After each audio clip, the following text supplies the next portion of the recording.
तरक्की होनी चाहिए थी वह नहीं हुई। रोजगार के जितने मौके मिलने चाहिए थे नहीं मिले। मैं आपके जज्बातों की कद्र करती हूँ। अगर इस प्रदेश में और केंद्र में हमारी सरकार बनी तो हम आपकी उम्मीदों पूरी करने की हर कोशिश करेंगे। The government will consider the demand for the formation of Telangana state at an appropriate time for due consultation. The common minimum program already spells out under this what we need to do in this regard. We need to consult all concerned, offer proper consultation. I think we are committed to the establishment of a state of Telangana.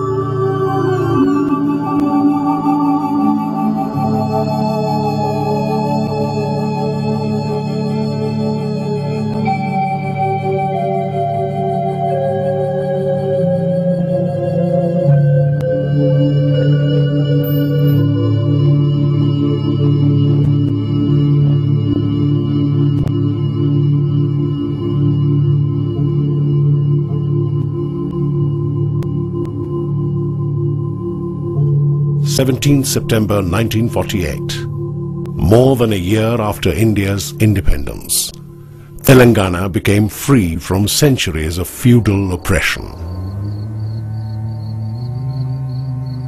Carrying with it the dream of a better tomorrow, it began its journey towards a future free from poverty, unemployment and hunger. Previously a part of the Nizam's dominion, Telangana was an independent and surplus state for 8 long years, with Hyderabad as its capital till the formation of Andhra Pradesh. Andhra, separated from the state of Madras, was also an independent state since 1953, with Kurnool as its capital. But soon after its inception, this resource-hungry state began clamoring for its merger with Telangana and for the formation of Vishal Andhra, a demand which Prime Minister Nehru said smacked of an expansionist imperialism. After centuries of marginalization, the people of Telangana, however, were not willing to surrender their lives, their freedom and their resources once again. The State's Reorganization Commission of 1956 endorsed the Telangana people's fears of exploitation by the Andhras and recommended that Telangana remain a separate state. Yet, through political manipulation, Telangana was merged with Andhra to form Andhra Pradesh against the wishes of its people. A gentleman's agreement gave an assurance of fair play and a guarantee to safeguard the interests of the region. But 5 decades later, the reality today is that the state has defaulted on every one of the promises it made. With all the privileges, wealth and power gone into the hands of its elite partners, Telangana continues to starve, struggle and suffer even today.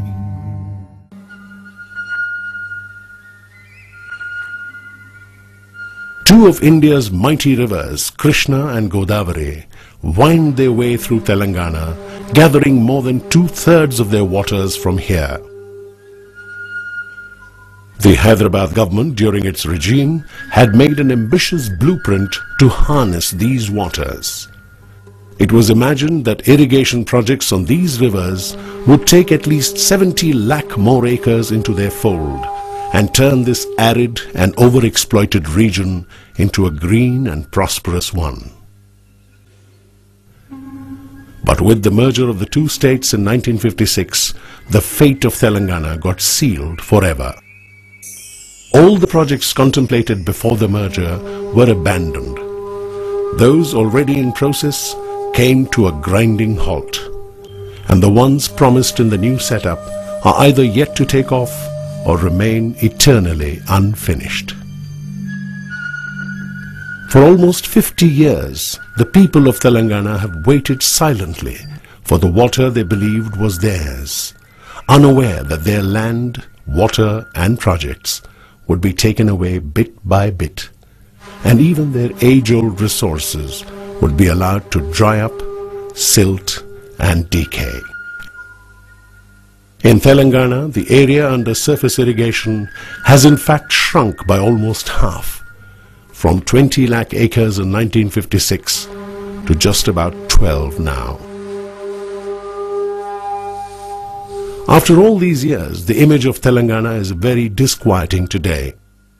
In its long alliance with Andhra, what Telangana has lost is hardly beyond anybody's imagination. In the Krishna waters, Telangana has a share of at least 550 TMC. But with Bhima, Kalvakurti, Nettampad, SLBC Tunnel Canal and Nagarjun Sagar Tail Pond pending for decades, it's barely able to use 100 TMC of water out of the 900 used up by the state. Almost 800 TMC is used up by the Andhra region. Srisailam and Nagarjun Sagar dams, the temples of modern India on river Krishna, had promised to give water in equal measure to both Andhra and Telangana. But even these so-called temples have turned into monuments of denial and exaction for the people of this region. While water flows to Andhra from the Srisailam project, Telangana continues to wait for its share in these waters. Promised decades ago, the Srisailam left bank tunnel canal is yet to surface. Nagarjun Sagar Dam, originally proposed at Aileshwaram, about 19 kilometers from the present site, would have given abundant water to Telangana. But soon after the merger, it was moved downstream, leaving most of this region quite literally high and dry. And with further diversion of water for power generation, Telangana is starved of water even here. Godavari, the Ganges of the south, meanders through Telangana for almost 600 miles. Yet Sri Ram Sagar is the lone project on this mighty river. And even this project, grounded 40 years ago, is still in its first phase. Of the proposed 15 lakh acres, hardly 6 lakh are irrigated.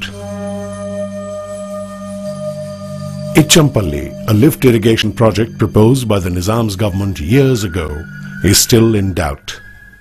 And same is the fate of Yellampalli, Devadula, Dommagodem, Lendi, Gutpa, Ali Sagar, Pranahita and Lower Penuganga, and most other projects on Godavari and its tributaries. While the Telangana farmer waits helplessly, more than 90% of his share in the Godavari waters also quietly flows to Andhra. Year after year, the government promises to revive and restore irrigation projects. Budgets show massive fund allocations, but Telangana remains thirsty, parched and barren, mile after mile. The Bachavath Tribunal on water allocations foresaw this situation even in 1976 and warned that Telangana should not be deprived of its rightful share of waters. Yet the worst fears of the people of Telangana have come true. In the combined state of Andhra Pradesh, the Telangana farmers have not only lost their water, but also their land and their livelihood.